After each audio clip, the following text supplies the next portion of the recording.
Welcome back dear student. स्वागत है आपका e lecture series law and legal environment for business के अंदर यूनिट 4 के अंदर आज जो हमने टॉपिक लिया है वो है आपका information technology act. Information technology act जब हमने स्टार्ट किया था तो हमने कहा था कि इंफॉर्मेशन टेक्नोलॉजी एक्ट के इंट्रोडक्शन के बाद हम आगे आने वाले कुछ टॉपिक्स पढ़ेंगे, जिसके अंदर हम ये देखेंगे कि डिजिटल सिग्नेचर होता क्या है और इलेक्ट्रॉनिक गवर्नेंस है क्या। डिजिटल सिग्नेचर को शुरुआत करने से पहले मैं आपको छोटा सा आइडिया दे देता हूँ। जैसा कि आप देखें, आज के टाइम में जो भी आपके रिकॉर्ड्स वगैरह हैं वो सारे किस पे रखे जाते हैं, डिजिटल फॉर्म में रखे जाते हैं, इलेक्ट्रॉनिक फॉर्म के अंदर रखे जाते हैं, इलेक्ट्रॉनिक रिकॉर्ड्स रखे जाते हैं।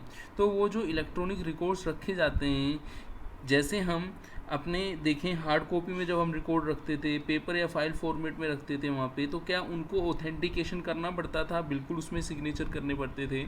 ऐसे ही जो रिकॉर्ड हमने इलेक्ट्रॉनिक रिकॉर्ड्स की फॉर्म में रखे हुए हैं, इलेक्ट्रॉनिक फॉर्म में हमने रखे हुए हैं, क्या उनके ऊपर भी ऑथेंटिकेशन नहीं करना होगा? बताओ आप, बताओ बच्चों, ऑथेंटिकेशन करना होगा ना, कि जो भी अथॉरिटी है, जो भी सर्टिफाइंग अथॉरिटी है, उसको सर्टिफाइड करेगी, उसको ऑथेंटिकेट करेगी, तभी तो हम ये मानेंगे कि ये जो आपका सर्टिफिकेट है, जो इलेक्ट्रॉनिक रिकॉर्ड्स है, वो सही है, जेन्युइन है। येस और नो? अब क्वेश्चन ये आता है कि सर वो जो इलेक्ट्रॉनिक रिकॉर्ड्स था उसकी ऑथेंटिकेशन हमने चेक करनी है, तो उसके ऊपर जो सिग्नेचर होता है उसी को ही हम क्या बोलते हैं? डिजिटल सिग्नेचर बोलते हैं।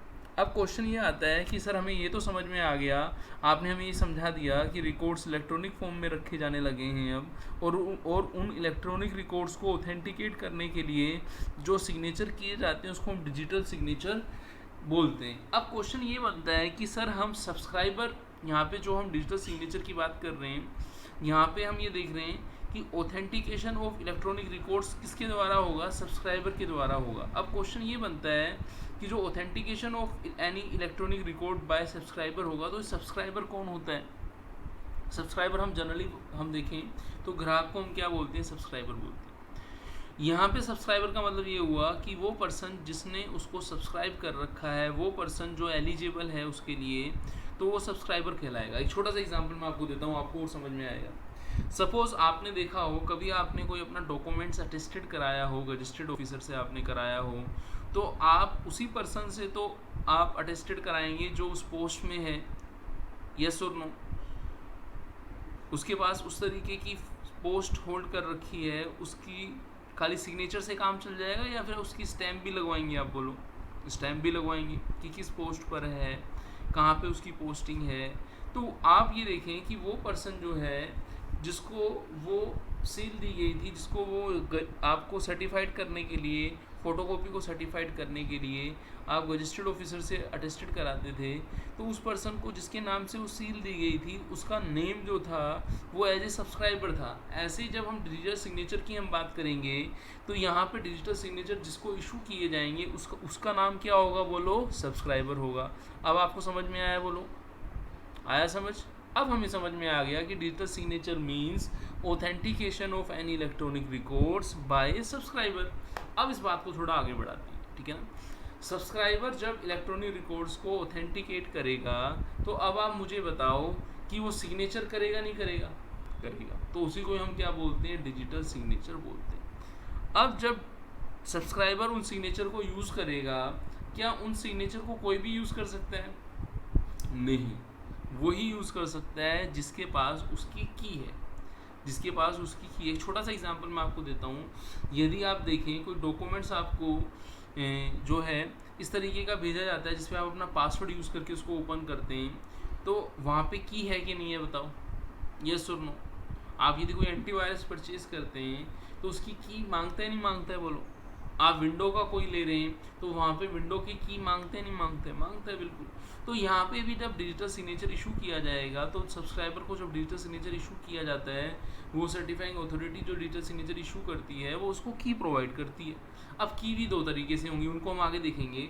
तो आगे मैं आपको समझाने जा रहा हूँ ऑथेंटिकेशन ऑफ इलेक्ट्रॉनिक रिकॉर्ड्स। क्या समझाने जा रहा हूँ? बोलो बच्चों, ऑथेंटिकेशन ऑफ इलेक्ट्रॉनिक रिकॉर्ड्स। कि अब हमें समझना है कि जो इलेक्ट्रॉनिक रिकॉर्ड्स हैं उनको हम ऑथेंटिकेट कैसे करें, ठीक है? अब हमें ये तो समझ में आ गया कि जो सब्सक्राइबर है, जिसने डिजिटल सिग्नेचर सर्टिफिकेट ले रखा है, डिजिटल सिग्नेचर को यूज़ करके उस डॉक्यूमेंट्स को ऑथेंटिकेट करेगा। इतनी बात हमें समझ में आ गई।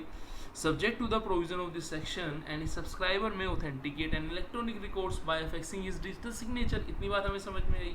अब जब वो सिग्नेचर को यूज़ करेगा तो उसको यूज़ वही करे, इसके लिए हम क्या देते हैं, उसको हम की देते हैं। जैसे आप देखें बॉर्डर पर एक क्रिप्टो सिस्टम रहता है, क्रिप्टो सिस्टम रहता है ना, कभी आपने देखा हो, आई थिंक आपने सीरियल वगैरह में देखा होगा, वहाँ पे कोडिंग लैंग्वेज यूज़ में रहती है। जैसे हम रीजनिंग के अंदर कोड यूज़ करते हैं ना, कि इस वर्ड को इस कोड में ये कहा जाता है, तो इस वर्ड को उसी कोड में क्या कहा जाएगा। तो ऐसे यहाँ पे क्रिप्टो सिस्टम रहता है, एक फंक्शन रहता है, तो वहाँ पे जो आपका पर्सन है, जो सब्सक्राइबर है, वो उस फंक्शन को यूज़ करता है, उसको हम बोलते हैं हैश फंक्शन। हैश फंक्शन होता क्या है, तो hash function mean a algorithm mapping translation of one sequence of bit into another, generally smaller set known as a hash result, such that an electronic record yield the same hash result every time the algorithm is executed। कि जो algorithm को use करके electronic record को जो हम कर रहे हैं, वेरीफाई कर रहे हैं, वो हैश फंक्शन की हेल्प से करेंगे। तो यहाँ पे हम ये कहते हैं कि हैश फंक्शन जो है हमारी हेल्प करता है to drive the reconstruct the original electronic record from the hash result produce by the algorithm. वही चीज़ आ गई। अब ये जो एल्गोरिदम प्रोड्यूस करेगी रिजल्ट, वहाँ पे की बात आई थी जो थोड़ी देर पहले मैंने आपको बोला था, two electronic records can be produce same hash result using the algorithm any person by use of public key. अब देखो पब्लिक की से तो क्या होता है कि सपोज मान लीजिए आपने किसी डिजिटल सिग्नेचर्स को देखा, अब आप उसको चेक करेंगे ना कि अरे वास्तव में सही है या फिर नहीं है, तो उसके लिए पब्लिक की होती है। पब्लिक की का यूज़ करके हम उसको उसकी ऑथेंटिकेशन हम देख सकते हैं कि उसने ऑथेंटिकेट किया है, उसको सही है ना, वो पर्सन जेन्युइन है कि नहीं है। इसी तरीके से जो सब्सक्राइबर था उसके पास जो की होती है उसको हम बोलते हैं प्राइवेट की। उसको हम क्या बोलते हैं, प्राइवेट की।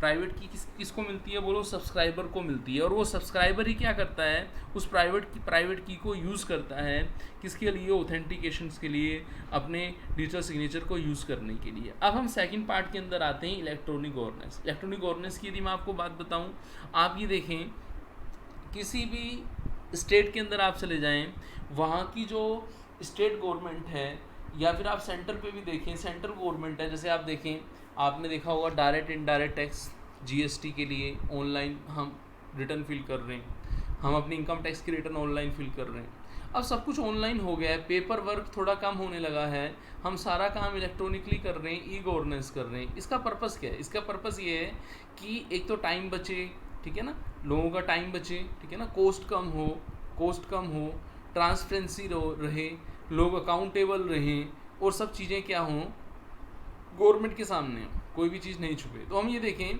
कि इलेक्ट्रॉनिक गवर्नेंस क्या है, वो legal recognition of electronic records है। जैसे एक छोटा सा एग्जांपल मैं आपको देता हूँ, जैसे मैं राजस्थान का एग्जांपल देता हूँ अपने स्टेट का ही। तो राजस्थान के अंदर आप यदि लैंड रिकॉर्ड को देखने जाएं, तो अब आपको लैंड रिकॉर्ड के लिए मान लीजिए ज़मीन की कोई नकल चाहिए, तो आपको पटवारी के पास जाने की आवश्यकता नहीं है। आप ई मित्र पर भी जा सकते हैं, आप अपने घर पे बैठे अपना खाता गूगल में टाइप करेंगे तो वेबसाइट आ जाएगी, उस वेबसाइट पे आप देखेंगे राजस्थान का मैप आएगा, उसमें अपना डिस्ट्रिक्ट क्लिक करेंगे, डिस्ट्रिक्ट के अंदर जो भी आपकी समिति है, जो ज़िला है वो क्लिक करेंगे, ठीक है ना, ज़िले के अंदर जैसे उपखंड वगैरह होते हैं, तहसील वगैरह है, तो वो क्लिक करेंगे। तो वहाँ पे आपको यदि खसरा नंबर भी नहीं पता है तो बाय नेम आप सर्च कर सकते हैं। यदि खसरा नंबर पता है तो डायरेक्ट आपको ये सब कुछ करने की ज़रूरत नहीं, सीधा आप खसरा नंबर डालें और आपको वो चीज़ें रिकॉर्ड, लैंड रिकॉर्ड जो है मिल जाएंगी। अब आप ये देखो कि उस डॉक्यूमेंट्स को लेने के लिए हमें कितने चक्कर लगाने पड़ते थे, कितना टाइम हमें देना पड़ता था। अब वो सब चीज़ें हमारे पास इलेक्ट्रॉनिकली अवेलेबल हैं कि नहीं है, made available in electronic form है कि नहीं है, और आप बताओ कि वो चीज़ें एक्सेसिबल हैं कि नहीं है। सबसे बड़ी चीज़ क्या होना, एक्सेसिबल। एक तो ऑनलाइन अवेलेबल होना और एक एक्सेसिबल होना। कभी कभी हम सोचते हैं कि लाइन ही नहीं आ रही, ठीक है ना, वेबसाइट स्लो चल रही है, तो ऐसी प्रॉब्लम भी तो नहीं होनी चाहिए भाई। आपके पास इलेक्ट्रॉनिक फॉर्म में तो है लेकिन एक्सेसिबल नहीं कर पा रहे, तो वो चीज़ें दिक्कत होती हैं, ठीक है भाई। बैंक में भी तो होता है ना, कभी कभी अपना पैसा लेने के लिए लाइन में लगे रहना पड़ता है कि लाइन नहीं आ रही, तो वो चीज़ एक्सेसिबल भी हो। तो ई गवर्नेंस के अंदर ये चीज़ें की गई। इसके अलावा लीगल रिकॉग्निशन और डिजिटल सिग्नेचर की गई कि जो भी आप सिग्नेचर डिजिटली कर रहे हैं, डिजिटल सिग्नेचर यूज़ कर रहे हैं, वो वैसे ही ऑथेंटिकेट हैं जो आप नॉर्मल सिग्नेचर करते हैं उसकी तरह वो ऑथेंटिकेट है, ठीक है ना। तो वहाँ पे गवर्नमेंट ने सेंट्रल गवर्नमेंट्स के साथ इस चीज़ को, लीगल रिकॉग्निशन और डिजिटल सिग्नेचर को एक्सेप्टेंस दी। ठीक है ना। जो सिग्नेचर को हम नॉर्मली जो हम पेपर पर साइन करते थे वैसे ही हम डिजिटली सिग्नेचर भी कर सकते हैं। फिर हम देखें कि ये जो चीज़ें हैं गवर्नमेंट ने भी अब इलेक्ट्रॉनिकली रिकॉर्ड्स डिजिटल सिग्नेचर को यूज़ करना शुरू कर दिया है। जैसे छोटा सा एग्जांपल मैं आपको देता हूँ। आप मान लीजिए अपना कोई आपका कोई प्लॉट है, उसकी आपकी रजिस्ट्री या पट्टा जो भी है, पट्टा है मान लीजिए आपके पास उसका, ठीक है ना। अब क्या कर रहे हो, आपको उस प्लॉट का पापा आपको कहते हैं कि बेटा इसको आप अपने नाम करा लो, ठीक है ना। अब आपको नाम ट्रांसफ़र कराना है। अब इसके लिए आपको जो UIT है, ठीक है ना, वहाँ पे जाओगे आप तो आपको पता है क्या कहेंगे कि सब चीज़ें ऑनलाइन अवेलेबल हैं। आप ऑनलाइन एप्लीकेशन फॉर्म फिल करो, ठीक है ना, जो फ़ी है चलान वो फिल करो, उसका जो टाइम लिमिट है, ठीक है ना, वो आपको परमिशन मिल जाएगी। जैसे ही नाम ट्रांसफ़र होगा आपके मोबाइल पर मैसेज आ जाएगा। तो सब चीज़ें अब बताओ ऑनलाइन हो रही है नहीं हो रही है। फीलिंग करना, इशू करना, ग्रांट करना, रिसिट्स और पेमेंट्स जो सब चीज़ें, जैसे मान लीजिए मैंने कोई ट्रांसफ़र के लिए कोई लगाया और उसके लिए मुझे रिसिट्स मिलेगी नहीं मिलेगी बताओ। मैं फॉर्म फिल करूँगा तो मुझे उसकी रिसिट्स मिलेगी नहीं मिलेगी बताओ बच्चों, मिलेगी ना। तो वो रिसिट्स जो रहेगी वो प्रूफ होगी नहीं होगी कि मैंने डिपार्टमेंट को अमाउंट पे किया है, बिल्कुल वो जेन्युइन होगी। और उस रिसिट्स के बेस पर जो है मैं आगे की प्रोसेस लूँगा नहीं लूँगा। अब मान लीजिए मुझे पता लगता है कि मेरी फ़ाइल, पहले मुझे पता नहीं था कि फ़ाइल को पूरा करने का क्या टाइम है, डिपार्टमेंट वाले अपनी मन मर्जी से लेट लतीफ़ उस फाइल का काम कर रहे थे, लेकिन अब टाइम फिक्स कर दिया गया है। पोर्टल पे जैसे ही आप अपना एप्लीकेशन नंबर डालेंगे तो वहाँ पे शो कर देगा कि इस पर्सन को कब ये फ़ाइल असाइन हुई थी और कितने टाइम तक इसको पास करना था। तो आप जाके उस पर्सन से डायरेक्टली बात कर सकते हो नहीं कर सकते हो बताओ। वो पर्सन भी आपको कहेगा कि ठीक है आप नेक्स्ट वीक आप देखना कि आपका जो है एप्लीकेशन जो है वो पूरी हो जाएगी, या जो भी आपको वो चीज़ें बताएगा। तो कहीं ना कहीं हम ये देखें अब इससे हमारा टाइम बचा नहीं बचा, यस और नो, टाइम बचा। अकाउंटेबिलिटी फिक्स हुई नहीं हुई, बिल्कुल हुई। कॉस्ट सेविंग हुई नहीं हुई, हुई। एक सबसे इम्पोर्टेंट चीज़ मैं आपको बताऊं, जब गवर्नमेंट इन चीज़ों को ऑनलाइन करती है तो स्टैम्प ड्यूटी के रूप में जो पैसा गवर्नमेंट को मिलता था, अब गवर्नमेंट अपनी इनकम को कम कर रही है। तो आप मुझे बताओ कि गवर्नमेंट अपनी इनकम को छोड़ के आपको ऑनलाइन करने के लिए दे रही है, तो गवर्नमेंट पब्लिक के लिए तो कर रही है, बताओ यस और नो, पब्लिक के लिए कर रही है। तो ये चीज़ें हमें समझ में आई कि गवर्नमेंट एजेंसी जो हैं, गवर्नमेंट डिपार्टमेंट जो हैं, वो इलेक्ट्रॉनिक रिकॉर्ड वहाँ पे अवेलेबल हैं, वो डिजिटल सिग्नेचर का यूज़ लेते हैं और रिकॉर्ड्स को क्या करते हैं, ऑथेंटिकेट भी करते हैं। अब हम बात करेंगे कि जो अप्रोप्रिएट गवर्नमेंट है, चाहे सेंट्रल के कंट्रोल में डिपार्टमेंट है या आपका स्टेट के अंडर कंट्रोल में डिपार्टमेंट है, तो वो इलेक्ट्रॉनिक रिकॉर्ड्स को रखने के लिए बोलेगी और उसके लिए जो भी मैनर है, मेथड्स है, ठीक है ना, कोई भी आप फॉर्म फिल करते हो उसका चार्ज फीस वगैरह है वो सब पहले ही प्री डिसाइडेड होती है, उससे ज़्यादा आपसे कोई अमाउंट नहीं ले सकता, ठीक है ना। फिर हम बात करते हैं रिटेंशन ऑफ इलेक्ट्रॉनिक रिकॉर्ड्स। जैसे कि हम बात कर रहे थे, यदि आप लैंड रिकॉर्ड वर्ड आपके सामने आता है तो आप कहते हैं कि हाँ बहुत भारी भरकम पेजेस की फ़ाइल होगी, उसमें रेड कलर की जिल्द चढ़ी रहती है ना, जैसे बही खाता पर चढ़ी रहती है, इस तरीके से। अब उनको हम इतना संभाल के रखते थे, आपने देखा हो, सुना हो, ठीक है ना। अब जो सॉफ्ट कॉपी रहेगी, जो इलेक्ट्रॉनिक डॉक्यूमेंट्स रहेंगे, क्या हमें उनको भी संभाल के रखना होगा? बिल्कुल, सेम एज इलेक्ट्रॉनिक फॉर्म में वो अवेलेबल होने चाहिए और वो एक्सेसिबल भी होने चाहिए। ये नहीं कि आपने संभाल के रख दिया और इतना अच्छे से संभाला कि सामने वाले को मिल ही नहीं रही। तो वहाँ पे एक सिस्टम होता है कि जो चीज़ों को, रिकॉर्ड को आप रख रहे हो वो दूसरे पर्सन के साथ, दूसरे पर्सन के भी एक्सेसिबल होनी चाहिए, एक्सेस कर सके उस पर्सन को, उस रिकॉर्ड को चेक कर सके, ठीक है ना। और वो ओरिजिनल फॉर्म में होनी चाहिए, एक्यूरेट होनी चाहिए, इनकम्प्लीट इन्फॉर्मेशन नहीं होनी चाहिए। और उनको आप क्रॉनिकल रहते हैं ना, टाइम डेट के हिसाब से, पोस्ट के हिसाब से, डेजिग्नेशन के हिसाब से, एरिया के हिसाब से आप उन चीज़ों को रखेंगे। इससे होगा क्या, इससे जब भी आप उसमें से रिकॉर्ड लेंगे तो आपको ऑटोमेटिकली वो रिपोर्ट मिल जाएगी और आप उसको इजीली प्रिंट आउट लेके डिस्पैच भी कर सकते हैं, ठीक है ना। जब आप, जैसे हम इंफॉर्मेशन टेक्नोलॉजी एक्ट पढ़ रहे हैं, ऐसे हमारा एक RTI एक्ट आएगा, राइट टू इन्फॉर्मेशन। वहाँ पे इन्फॉर्मेशन को फास्टली रिसीव करने की बात की जाएगी। अब फास्टली इन्फॉर्मेशन कब रिसीव्ड होगी? जब वो हार्ड कॉपी में होगी, जब वो एक्सेसिबल होगी, यस और नो। इसके अलावा गवर्नमेंट्स को भी क्या करना है पब्लिकेशंस जो उसके रहते हैं उसके अंदर उनको बताना है कि हमने इतने टाइम के अंदर इतने रिकॉर्ड्स को हमने ऑनलाइन किया, या फिर वो वेबसाइट पर अवेलेबल हैं, वो एक्सेसिबल हैं, कोई भी पर्सन है उसको एक्सेस कर सकता है। तो हमने इस लेक्चर को यहाँ पे पढ़ा, क्या होता है डिजिटल सिग्नेचर, क्या है आपका इलेक्ट्रॉनिक गवर्नेंस, आपको समझ आया होगा। तो मिलते हैं नेक्स्ट लेक्चर में। थैंक्स।